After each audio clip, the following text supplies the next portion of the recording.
Dia berkuasa, Dia sanggup melakukan yang bagi kita. Haleluya. Kita akan mulai ibadah kita, tapi sebelumnya kita akan berdoa bersama-sama terlebih dahulu. Mari kita berdoa. Bapa di surga, kami datang ke hadapan Kau pagi hari ini Tuhan. Kami bersyukur buat kasih karunia, anugerah, kebaikan, pertolongan Tuhan bagi kami.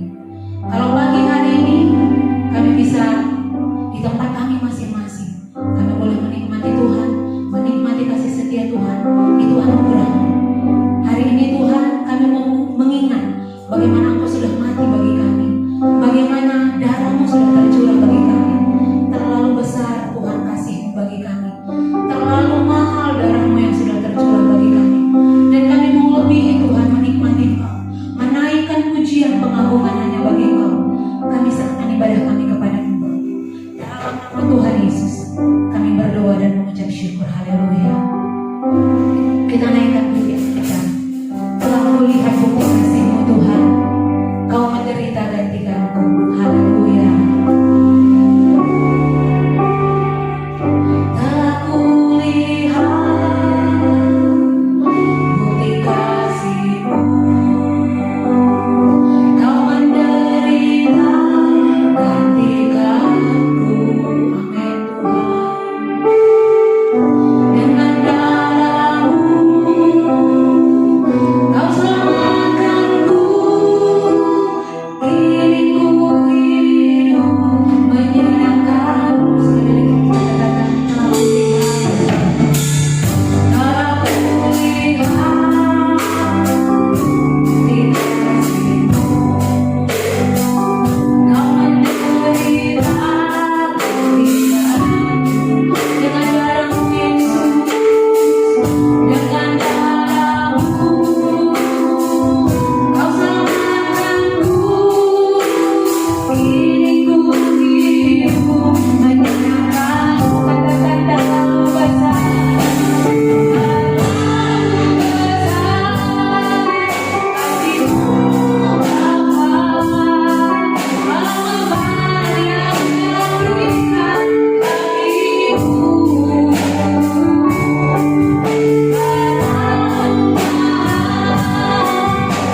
Bapa di dalam surga,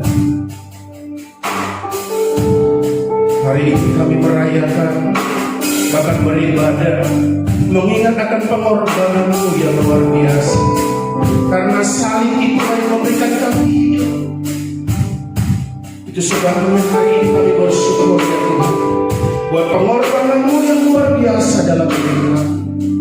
Bahkan kami berdoa buat anak-anak-Mu hari ini, walaupun mereka beribadah di rumah mereka masing-masing,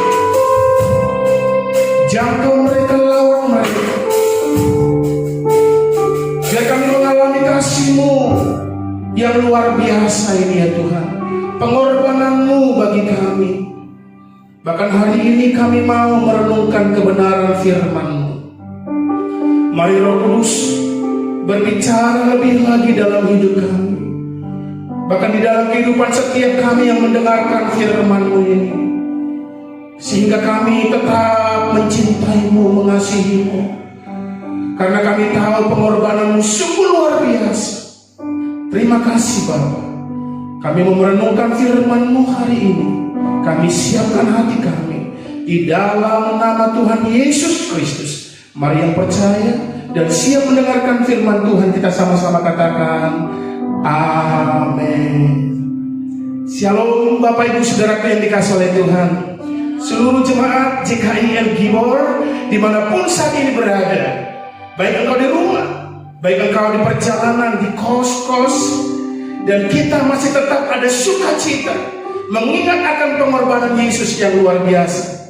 Hari ini kita sedang beribadah di Jumat Agung tanggal 10 April 2020. Namun itu tidak menyurutkan kita untuk tetap bersukacita di dalam Tuhan, karena Yesus telah berkorban, karena Dia mengasihi kita sekalian. Yang percaya katakan amin. Amin. Saya mau sampaikan firman Tuhan hari ini dengan tema pengorbanan.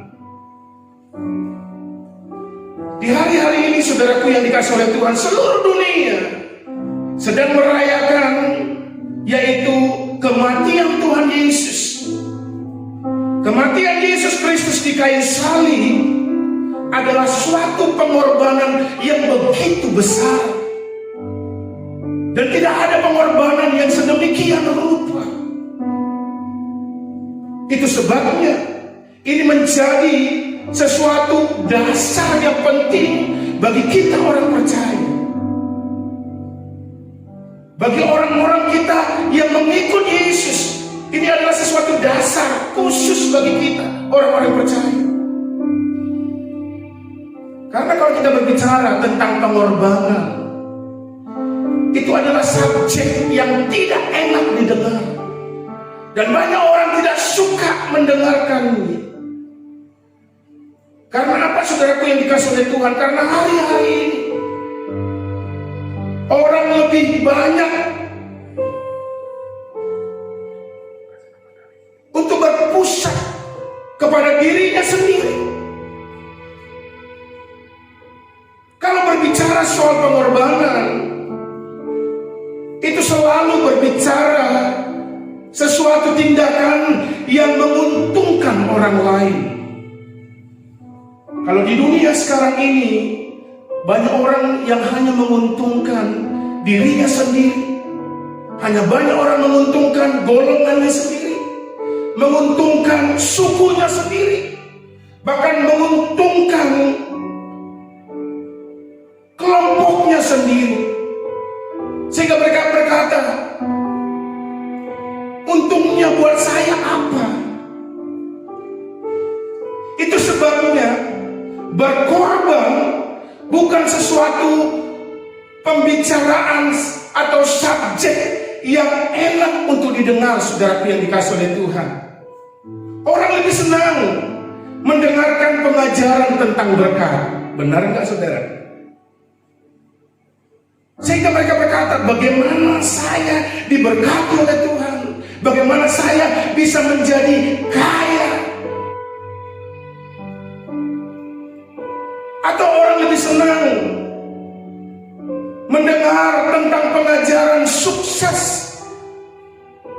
bagaimana Bagaimana caranya supaya saya menjadi sukses dan berhasil? Tetapi kalau berbicara tentang pengorbanan, bukanlah sesuatu pembicaraan yang mudah, saudaraku. Pernah suatu kali ada kabar yang menghebohkan seluruh dunia, bahkan menjadi viral. Dan ini kejadiannya di tahun 2017, di mana ada seorang dokter keturunan Vietnam digeret keluar paksa dari pesawat. Dan pesawat itu adalah pesawat United Airlines. Dan dokter ini, dia punya tiket yang sah, tapi dia bisa ditarik, diseret keluar dari pesawat. Nanti Bapak Ibu Saudara bisa lihat di YouTube-nya. Dan ini sangat menghebohkan seluruh dunia. Karena pada waktu itu ada beberapa staf United Airlines mau berangkat juga, mau naik pesawat itu, karena memang pesawat itu adalah overbook atau kelebihan penumpang, sehingga diumumkanlah kepada para penumpang pada waktu itu, apakah ada orang yang mau mengorbankan tempat duduknya dan untuk ikut penerbangan dengan penerbangan berikutnya, saudaraku yang dikasih oleh Tuhan. Dan ternyata tidak ada yang rela untuk mengorbankan tempat duduknya. Kemudian dengan terpaksa dari pihak pesawat ini, saudaraku yang dikasih oleh Tuhan, mereka memilih secara random atau secara acak. Dan ternyata dokter ini terpilih. Namun dokter ini gak mau mengorbankan tempat duduknya, sehingga dia digeret keluar dari pesawat. Saudaraku yang dikasih oleh Tuhan, kalau kita perhatikan, ada orang yang berkorban karena terpaksa. Ada orang yang berkorban karena dipaksa. Tapi ada juga orang yang berkorban dengan sukarela, saudaraku. Itu sebabnya ada lebih mudah berkorban bagi orang yang kita cintai. Kalau kita mencintai seseorang, kalau kita disuruh untuk berkorban, dan pasti orang lebih mudah berkorban bagi orang yang dicintainya. Saya seorang ayah. Meskipun saya kalau pada waktu itu lapar,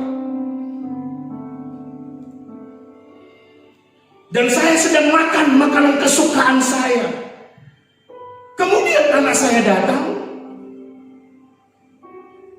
dan dia pun ternyata lapar, serta menginginkan makanan yang saya sedang mau makan, dan itu adalah makanan kesukaan saya, dan porsinya hanya satu porsi. Dan ketika dia tanya kepada saya, "Papi, boleh nggak saya minta makanannya?" Saya akan dengan senang hati memberikannya. Saya dengan senang hati berkorban memberikan makanan kesukaan saya bagi orang yang saya cintai. Kenapa saya mau memberikannya? Karena dia anak saya yang saya sayangi. Saudaraku yang dikasih oleh Tuhan, dan memang mudah untuk berkorban bagi orang yang kita cintai, atau terlebih mudah berkorban untuk orang yang kita tahu suatu hari bisa membalas pengorbanan kita. Benar nggak saudara? Kalau saudara, contohnya saudara, umpamanya ada teman saudara yang sedang sesuatu terjadi dalam hidup dia, sehingga saudara mau berkorban untuk dia. Saudara mau berkorban untuk dia, apalagi saudara tahu kalau orang tuanya adalah orang yang kaya, sehingga engkau mau berkorban bagi teman saudara itu, karena saudara tahu kelak nanti orang tuanya bisa membalas pengorbananmu. Jadi sebenarnya saudaraku yang dikasih oleh Tuhan, lebih mudah berkorban kepada orang yang kita cintai. Benar saudara? Dan lebih mudah kita mau berkorban kepada orang yang kita tahu bisa membalas pengorbanan kita. Tapi berbeda dengan pengorbanan Yesus. Kalau kita melihat pengorbanan Yesus, dia mau berkorban untuk semua orang baik, dan juga dia mau berkorban untuk semua orang yang tidak baik juga. Dia mau berkorban, dia mau mengasihi orang, mau berkorbankan hidupnya bukan hanya kepada orang yang mengasihi dia, tapi kepada orang yang tidak mengasihi dia, kepada orang yang mengkhianati dia, kepada orang yang mencaci dia, kepada orang yang menyangkal hidupnya, bahkan kepada orang-orang yang mengolok-olok dia. Yesus mau berkorban demi dia. Kalau kita baca di dalam Matius pasal yang ke-5,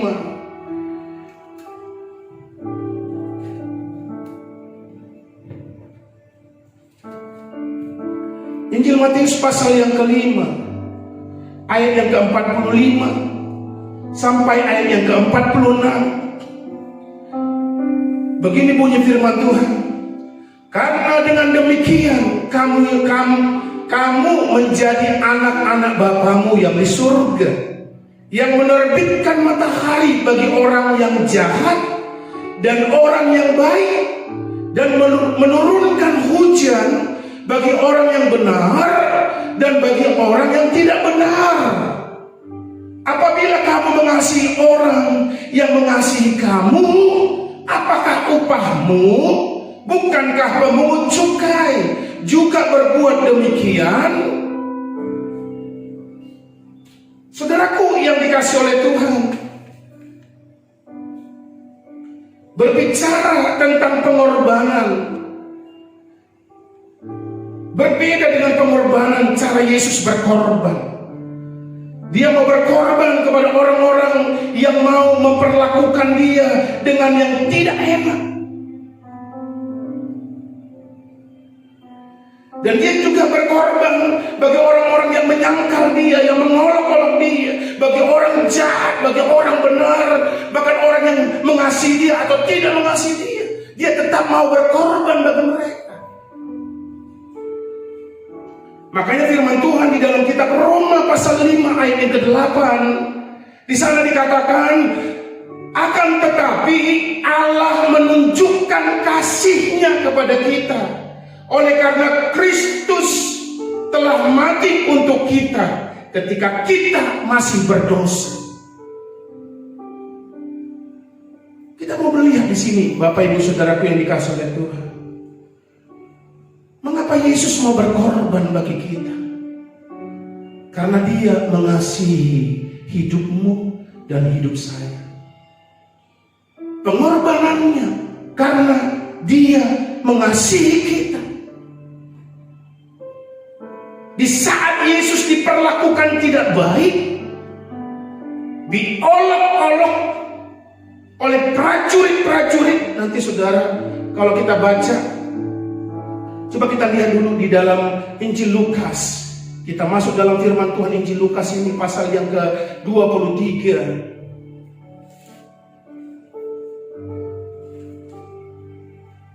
Injil Lukas pasal yang ke-23, ayat yang ke-33. Ini Yesus disalibkan. Ketika mereka sampai di tempat yang bernama Tengkorak, mereka menyalibkan Yesus di situ. Dan juga kedua orang penjahat itu, yang seorang di sebelah kanannya dan yang lain di sebelah kirinya. Yesus berkata, "Ya Bapa, ampunilah mereka, sebab mereka tidak tahu apa yang mereka perbuat." Dan mereka membuang undi untuk membagi pakaiannya. Orang banyak berdiri di situ dan melihat semuanya. Pemimpin-pemimpin mengejek dia, katanya, "Orang lain ia selamatkan, biarlah sekarang ia menyelamatkan dirinya sendiri, jika ia adalah Mesias, orang pilihan Allah." Ayat 36, juga prajurit-prajurit mengolok-olokkan dia. Mereka mengunjukkan anggur asam kepadanya dan berkata, "Jika engkau adalah raja orang Yahudi, selamatkanlah dirimu." Ada juga tulisan di atas kepalanya, "Inilah raja orang Yahudi." Saudaraku yang dikasihi oleh Tuhan, Yesus mau berkorban karena dia mengasihi semua orang, termasuk kepada orang-orang yang mengolok-olokkan dia, termasuk pemimpin-pemimpin yang mengejek-ejek dia, termasuk juga orang yang mencibirkan lalu berkata, "Salibkan dia." Bahkan kepada murid-muridnya yang meninggalkan dia, Yesus tetap mengasihi mereka. Itu sebabnya dia mau berkorban.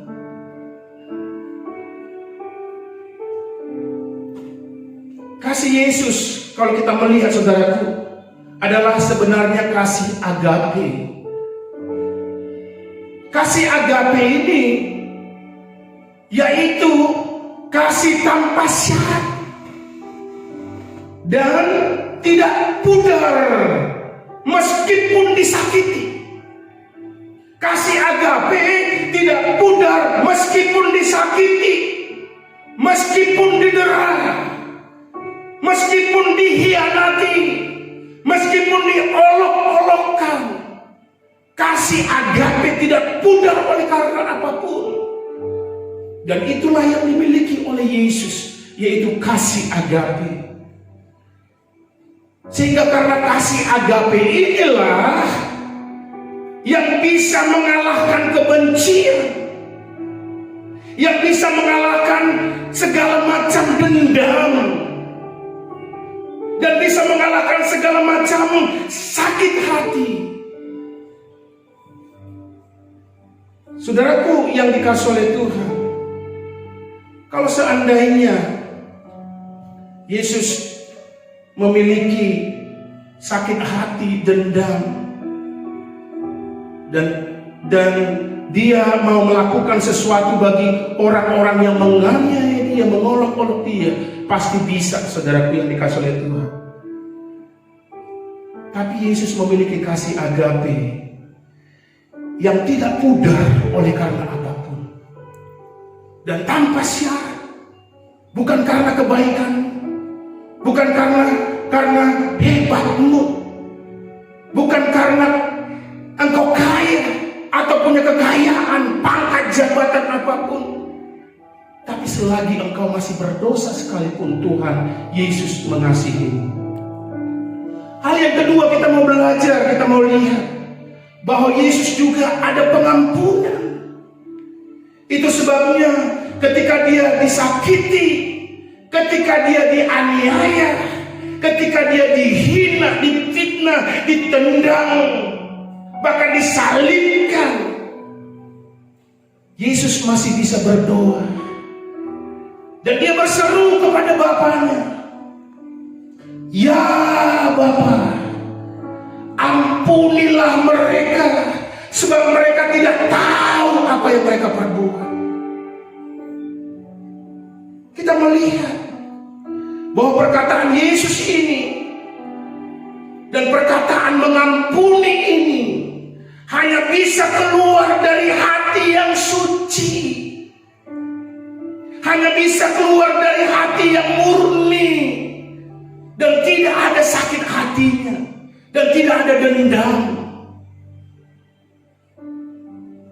Kalau seandainya orang memiliki dendam, bakalan tidak keluar doa dan perkataan yang seperti demikian, saudaraku. Ampunilah mereka. Tidak mungkin, saudaraku, sesuatu hal yang diucapkan seperti Yesus. Bila seseorang dendam, jengkel, benci, dan mau balas, nggak bakalan mungkin bisa berkata, "Ampunilah mereka Bapa," sebab mereka tidak tahu apa yang mereka perbuat.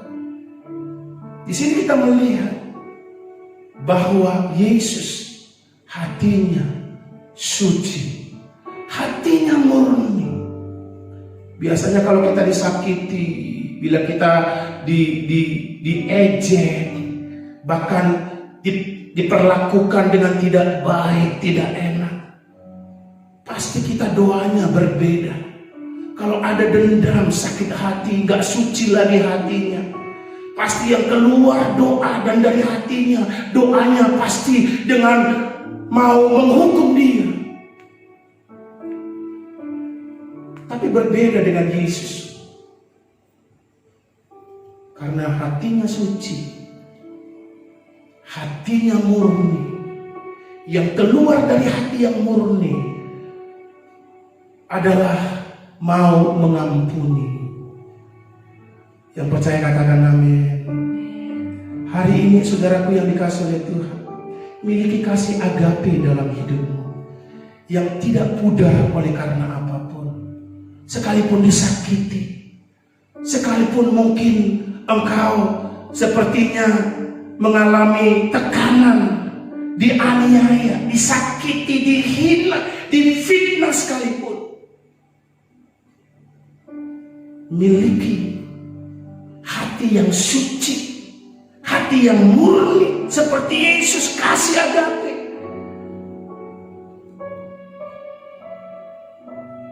Ketika dia berkata, "Ampunilah mereka Bapa, karena mereka tidak tahu apa yang mereka perbuat," bukan berarti Yesus tidak bisa balas, saudaraku.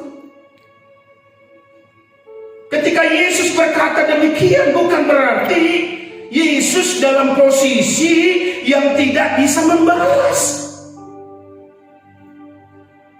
Dan sebenarnya Yesus bisa membalas. Kalau kita lihat saudaraku yang dikasih oleh Tuhan, ketika dia lihat ada pohon ara yang tidak berbuah, kan Yesus pernah bilang, "Kenapa kamu gak berbuah pohon ara? Kalau kamu gak berbuah, gak ditemukan buah, mati." Langsung mati pohon aranya, saudara. Artinya ketika dia disalibkan itu, dia dihina, diejek, bukan dalam posisi tidak bisa membalas sebenarnya. Dia bisa aja berkata, "Mati kamu." Kalau Yesus bilang mampus, pasti mampus, saudara. Benar ya? Tapi hatinya Yesus murni, hatinya Yesus suci.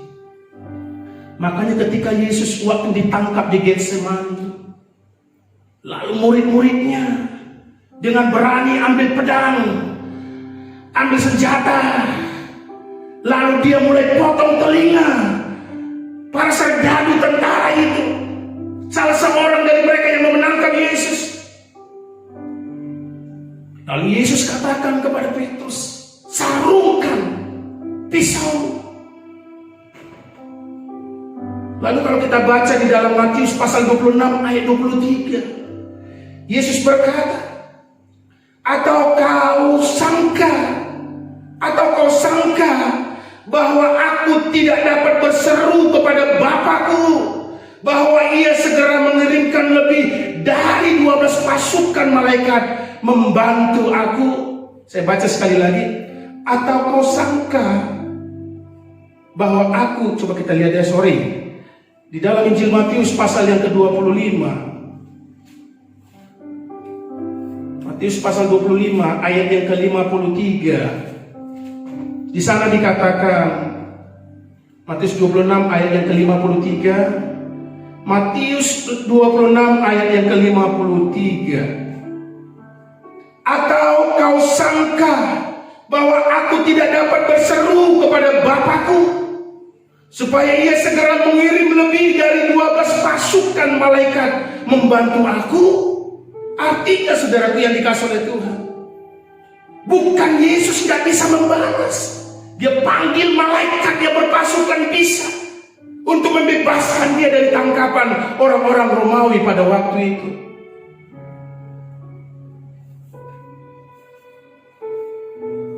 Tapi saudaraku yang dikasih oleh Tuhan,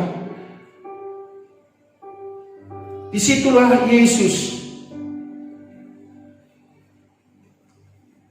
sungguh mengasihi dan mau mengampuni orang, walaupun diperlakukan tidak baik, tidak enak. Dan pengampunan ini banyak orang gak suka mendengarnya, saudaraku. Sampai-sampai orang-orang Farisi dan ahli-ahli Taurat marah kepada Yesus pada saat Yesus mengampuni dosa orang dengan berkata, dosamu diampuni. Ketika Yesus berkata, dosamu diampuni, orang-orang Farisi dan ahli-ahli Taurat marah kepada Yesus. Karena orang berkata, kok enak sekali mengampuni. Karena memang berbicara tentang pengampunan itu nggak gampang.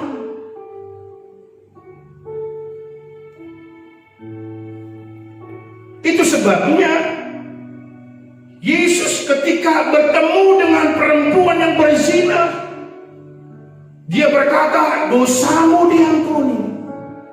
Ketika bertemu dengan orang yang sakit lumpuh, Yesus juga berkata kepadanya, dosamu diampuni. Dia juga bertemu dengan orang yang buta, yang sakit penyakit, dosamu diampuni. Sehingga orang-orang Farisi marah karena menganggap kok mudah sekali mengampuni. Ini juga seringkali terjadi dalam kehidupan kita orang-orang percaya. Kita mesti bisa melihat dari kisahnya anak yang terhilang. Anak yang terhilang, dia sudah habiskan harta benda orang tuanya, sudah melakukan hal-hal yang jahat, menghabiskan harta kekayaan orang tuanya yang sudah diberikan kepada dia. Dan tiba-tiba dia mengalami kekeringan, tiba-tiba dia mengalami penderitaan, lalu dia teringat akan rumah bapaknya. Lalu dia berlari, dia mulai tinggalkan akan salahnya, dan dia kembali ke rumah bapaknya. Ketika dia sampai ke rumah bapaknya, sebelum sampai bapaknya sudah lihat menanti, dan dia melihat bahwa anaknya sudah kembali, anak yang terhilang ini. Sesudah ketemu, lalu papanya memeluk anak yang terhilang ini. Lalu dia berkata kepada orang-orang kerjanya, ayo para pekerja, ambilkan lembu yang tanggung.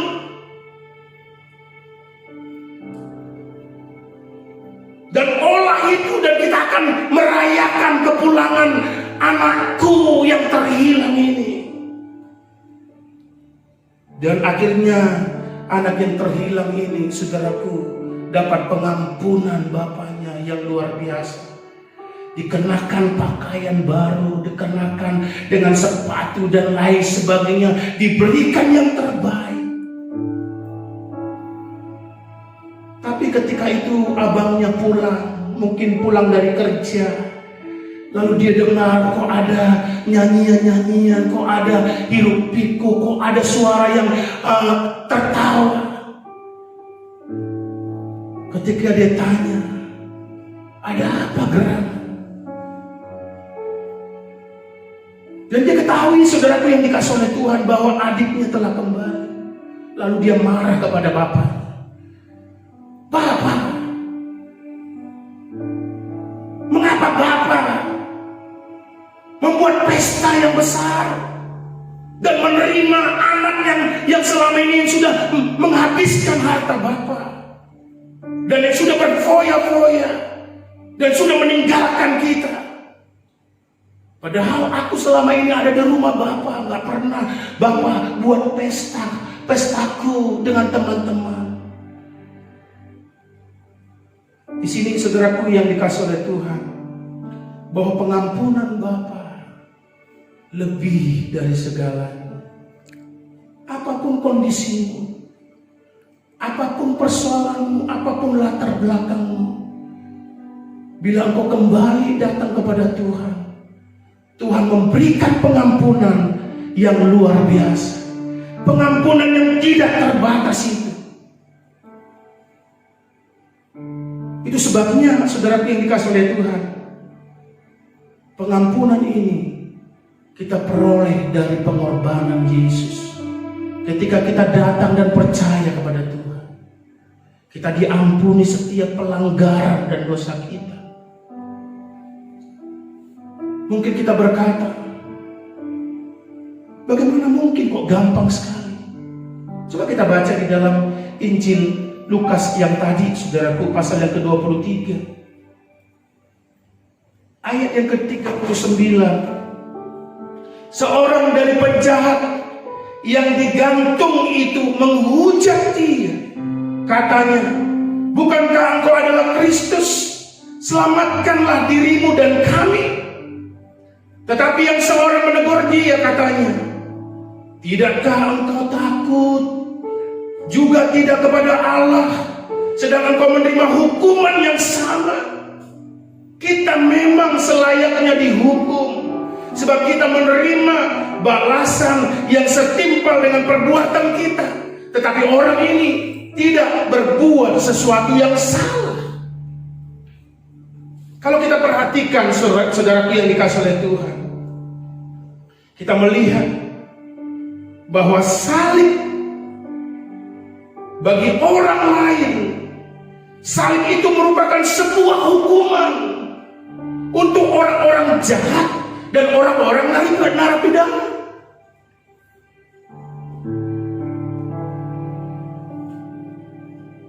Bagi orang yang disalibkan bersama dengan Yesus, salib itu adalah hukuman yang setimpal dengan perbuatan mereka. Salib itu bagi orang yang disalibkan bersama-sama dengan Yesus itu adalah bayaran yang setimpal dengan perbuatan mereka. Berbeda bagi Yesus. Kalau kita lihat tadi, bahwa bagi orang, salib itu merupakan sebuah hukuman untuk orang-orang jahat dan narapidana. Bagi orang yang disalibkan yang bersama-sama dengan Yesus, bahwa salib itu adalah hukuman yang setimpal dengan perbuatan mereka, atau bayaran yang setimpal dengan tindakan perbuatan kesalahan mereka. Tapi bagi Yesus, salib adalah untuk membayar dosamu, untuk membayar dosaku, untuk membayar dosa kita semua, dan menghapus dosa kita. Yang percaya katakan amin. Yesus disalibkan bukan untuk membayar kesalahannya. Benar ya saudara? Karena memang Yesus tidak bersalah. Makanya bagi Yesus salib itu adalah untuk membayar dosa kita semua. karena memang Yesus disalibkan bukan untuk membayar kesalahannya, karena memang Yesus enggak salah, enggak berdosa. Jadi bagi Yesus salib itu adalah untuk menghapuskan dosa kita semua. Salib bagi Yesus adalah untuk menebus kita dari kutuk, dari sakit penyakit, bahkan dari kematian. Salib adalah untuk mendamaikan kita dengan Bapa di surga.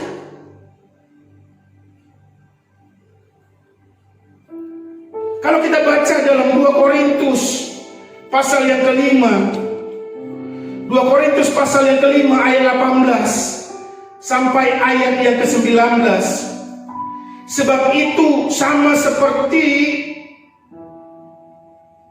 oleh satu pelanggaran semua orang beroleh penghukuman, demikian pula oleh satu perbuatan kebenaran semua orang beroleh pembenaran untuk hidup. Sorry ya, bukan 2 Korintus. Ya, 2 Korintus ya.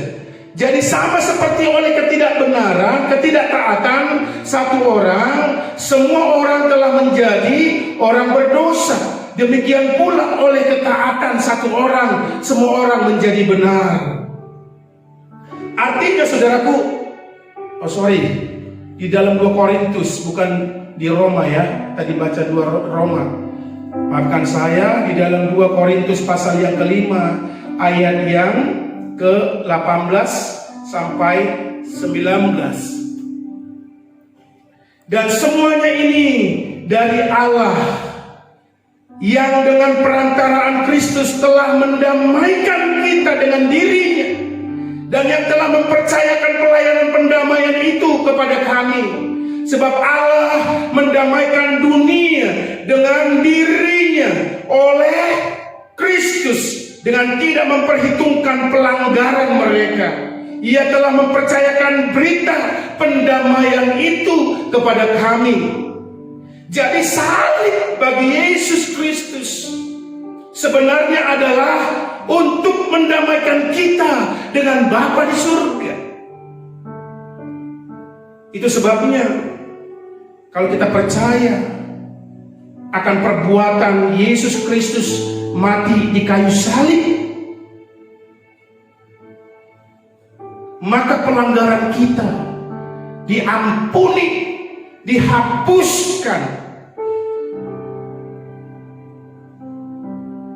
Kok gampang sekali mungkin kita berkata, dan itu memang firman Tuhan katakan. Karena memang di dalam Injil Lukas pasal yang ke-7 tadi,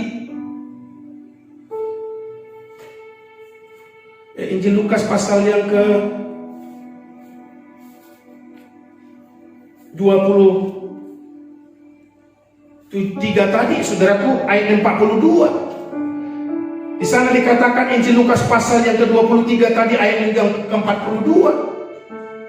Lalu ia berkata, Yesus, ingatlah akan aku apabila engkau datang sebagai raja. Kata Yesus kepadanya, aku berkata kepadamu, sesungguhnya hari ini juga engkau akan ada bersama-sama dengan aku di dalam Firdaus. Ketika orang yang jahat ini yang disalibkan bersama dengan Yesus mengakui dan percaya bahwa Yesus itu adalah Mesias, dan pada saat itu dia diampuni.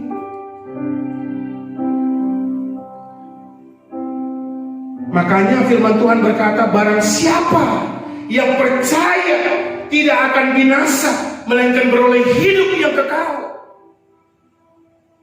Itu sebabnya kita sebagai anak-anak Tuhan tetap percaya kepada Tuhan.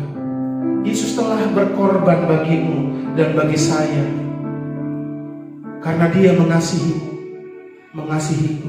mengasihi kita semua. Yesus mau berkorban, disalibkan, dan dia mengampuni dosa pelanggaran kita.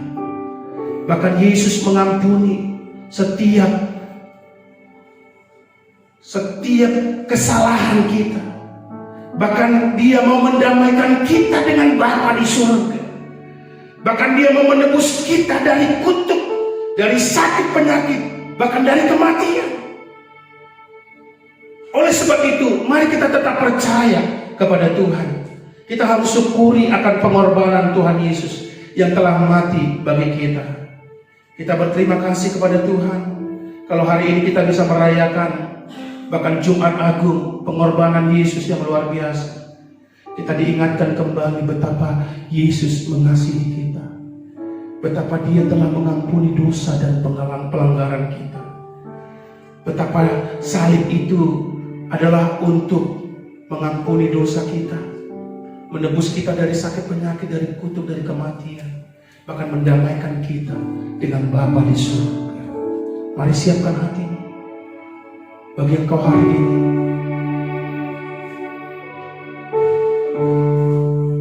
Firman Tuhan berkata kepadamu, engkau yang sedang mendengarkan firman Tuhan ini, kepada jemaat yang dikasihi oleh Tuhan,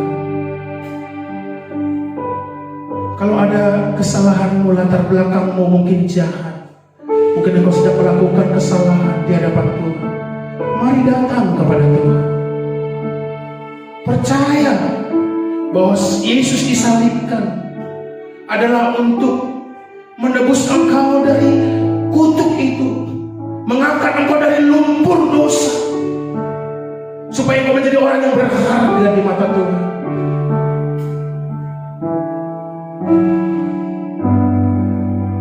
Terima Dia hari ini. Kita mau berkata kepada Tuhan bahwa salibnya Engkau mengorbankan dirimu ya Tuhan, untuk menebus kami dari dosa. Haleluya.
Pengorbananmu di kayu salib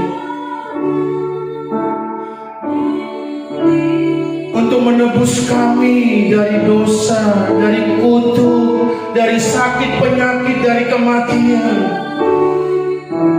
Lewat pengorbananmu di kayu salib untuk mendamaikan kami dengan Bapa di surga. Kami hargai pengorbananmu ya Tuhan. Kami mau mengadakan perjamuan kudus hari ini. Kami mau siapkan hati kami, layakkan dan kuduskan kami. Kami berdoa buat perjamuan kudus ini ya Tuhan. Tuhan memberkati perjamuan kudus kami hari ini. Biar lewat perjamuan kudus hari ini mendatangkan berkat bagi kami,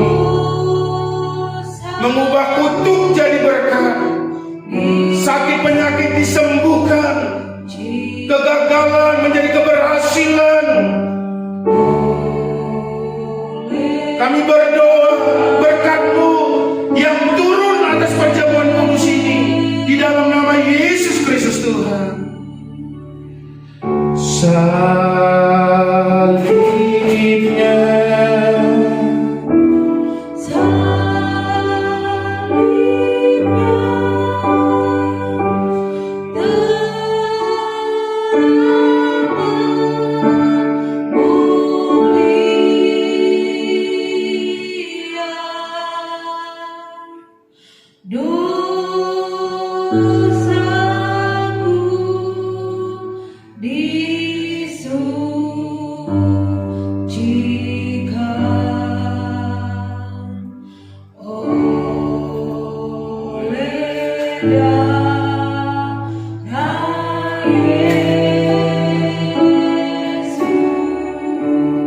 saudaraku yang dikasihi oleh Tuhan, mari siapkan hati.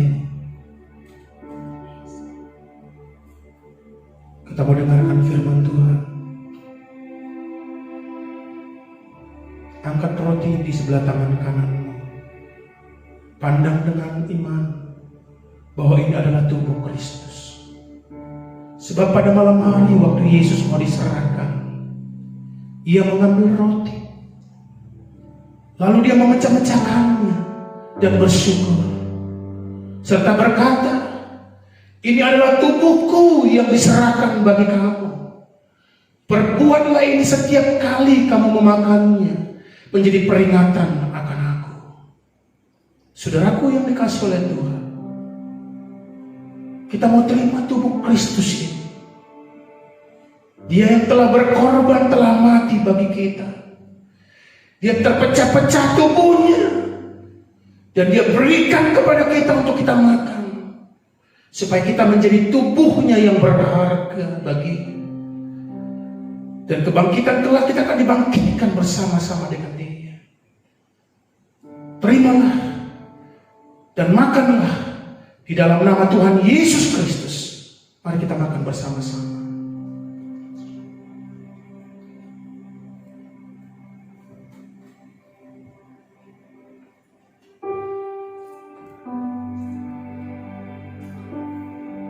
Mari angkat cawan di sebelah tangan kananmu. Dan sesudah Yesus dan murid-muridnya memakan tubuhnya, lalu Dia mengambil cawan, lalu Dia berkata, ini adalah cawan perjanjian baru yang sudah dimateraikan oleh darahku. Perbuatlah ini setiap kali kamu meminumnya, menjadi peringatan akan aku.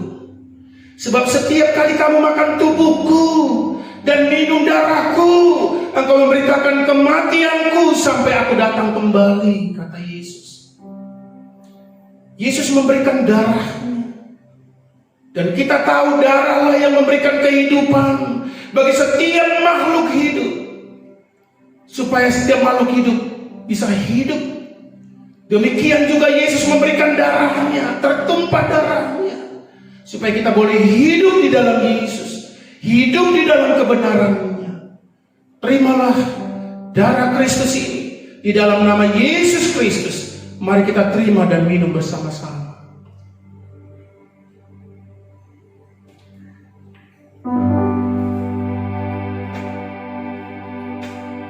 Mari kita mengucap syukur. Mari berterima kasih kepada Tuhan. Mari renungkan kebaikan Tuhan, kasih-Nya yang besar bagimu. Dia mengasihimu dan mengampuni setiap pelanggaran dan dosa.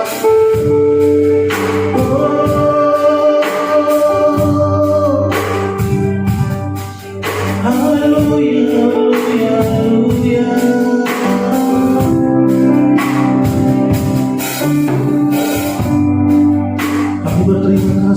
Tuhan.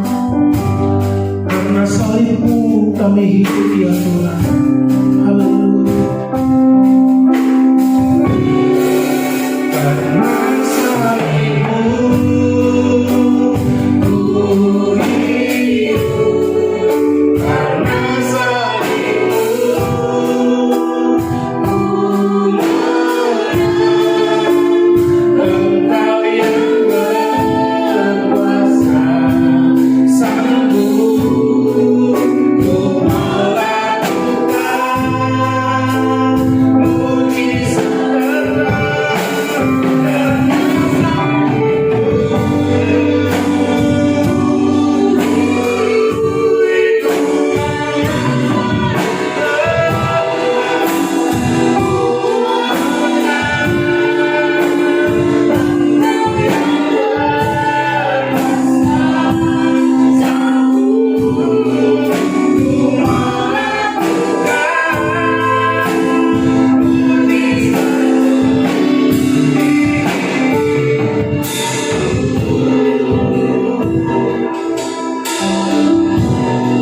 Bapak Ibu Saudaraku yang dikasihi oleh Tuhan, bukankah Yesus yang telah berkorban bagimu? Itu sebabnya ingatlah betapa Dia mengasihimu. Ingatlah betapa Dia mengampuni setiap dosa dan pelanggaranmu. Mari datang kepada Tuhan. Percaya kepada Tuhan. Karena pengorbanannya untuk mengampuni dosa dan pelanggaranmu. Karena pengorbanannya lewat salib untuk mengubah kutuk itu jadi berkat dalam hidup kita, untuk menggantikan kita, untuk menebus kita dari kutuk, dari sakit penyakit, dari kematian. Bahkan pengorbanan Yesus di kayu salib untuk mendamaikanmu, mendamaikanku dengan Bapa di surga, sehingga kita bisa menjadi milik kesayangannya, menjadi ahli waris kerajaan surga. Engkau yang belum menerima Yesus Kristus, mungkin engkau mendengarkan firman Tuhan hari ini. Taruh tanganmu di dadamu, kita akan berdoa. Bapa di dalam surga, kami berdoa buat orang-orang yang menonton, bahkan menyaksikan program ini ya Tuhan. Acara Jumat Agung ini kami berdoa, biar anugerah-Mu turun juga dalam hidup mereka, pengampunan-Mu turun dalam hidup mereka. Kalau ada mereka yang sakit penyakit, disembuhkan dari hidup mereka. Yang mereka terus yang berada dalam kutuk dosa, kutuk apapun itu, bahkan dirubah kutuk itu menjadi berkat turun dalam hidup mereka. Dalam nama Yesus Kristus Tuhan. Bahkan perlindungan darah Yesus ada pada kami semua. Kami serahkan hidup kami terus ke dalam tangan-Mu. Di saat-saat hari-hari ini ya Tuhan, kami berdoa. Kita akan berdoa buat bangsa dan negara. Kami juga berdoa buat bangsa Indonesia ya Tuhan. Biarlah bangsa Indonesia keluar dari keterpurukan ekonomi. Biarlah bangsa Indonesia keluar dari penularan COVID-19 ini ya Tuhan. Kami berdoa, kami tidak bosan-bosan berdoa. Kami tidak berhenti berdoa. Tangan-Mu yang penuh kuasa, Tuhan, yang bisa untuk merubahnya ini. Dan kami berdoa di dalam nama Yesus Kristus Tuhan. Berkati pemimpin bangsa kami, berikan hikmat, berikan marifat dalam hidup mereka untuk memimpin bangsa ini keluar dari hal-hal yang penuh dengan masalah persoalan ini. Kami berdoa buat menteri-menteri jajarannya, bahkan para gubernur, para bupati, para wali kota, bahkan camat, bahkan RT RW dan seluruh jajaran di pemerintahan. Tuhan memberkati mereka dengan luar biasa. TNI Polri, khususnya kami juga berdoa buat dokter-dokter, bahkan juga buat perawat-perawat yang menangani virus Corona COVID-19 ini ya Tuhan. yang bisa berdampak begitu rupa. Kami berdoa atas mereka. Berikan penjagaan-Mu, perlindungan-Mu dalam hidup mereka. Berikan sukacita, damai sejahtera dalam hidup mereka. Berikan juga hikmat yang dari Tuhan untuk boleh menangani para pasien yang terinfeksi virus corona ini ya Tuhan. Kami berdoa juga Tuhan para peneliti-peneliti obat-obatan sehingga boleh segera untuk menemukannya Tuhan, memberikan jalan keluar. Kami percaya Engkau yang sanggup menghentikan ini semua. Kami berdoa di dalam nama Yesus Kristus Tuhan. Terima kasih Bapa, terima kasih Tuhan. Bangkitkan ekonomi bangsa kami. Bangkitkan juga Tuhan setiap anak-anak-Mu. Mungkin dalam hal-hal ini mengalami masalah ekonomi, masalah pekerjaan, bahkan apapun yang mereka hadapi, Tuhan tolong mereka. Terima kasih Bapa di dalam surga. Terima kasih. Kami serahkan semua anak-anak-Mu dimanapun saat ini berada. Engkau juga menjangkau mereka, melawat mereka, akan memberikan damai sejahtera, perlindungan-Mu turun atas mereka semua. Di dalam nama Yesus Kristus Tuhan. Mari Bapak Ibu Saudaraku yang dikasih oleh Tuhan, kita akan mengakhiri ibadah kita ini. Kita angkat kedua tangan kita menerima berkat yang dari Tuhan. Turunlah kiranya berkat yang daripada Allah Bapa, cinta kasih yang daripada Tuhan Yesus Kristus, serta persekutuan dari Roh Kudus menyertai-Mu, menguatkan, menghibur, serta membawa engkau dalam kasih karunia Tuhan yang luar biasa. Dan engkau tetap setia sampai Tuhan Yesus datang kembali menjemput kita, orang-orang yang dikasihinya. Di dalam nama Tuhan Yesus Kristus, mari kita yang percaya dan diberkati oleh Tuhan, kita sama-sama katakan amin. Tuhan Yesus memberkati. Shalom.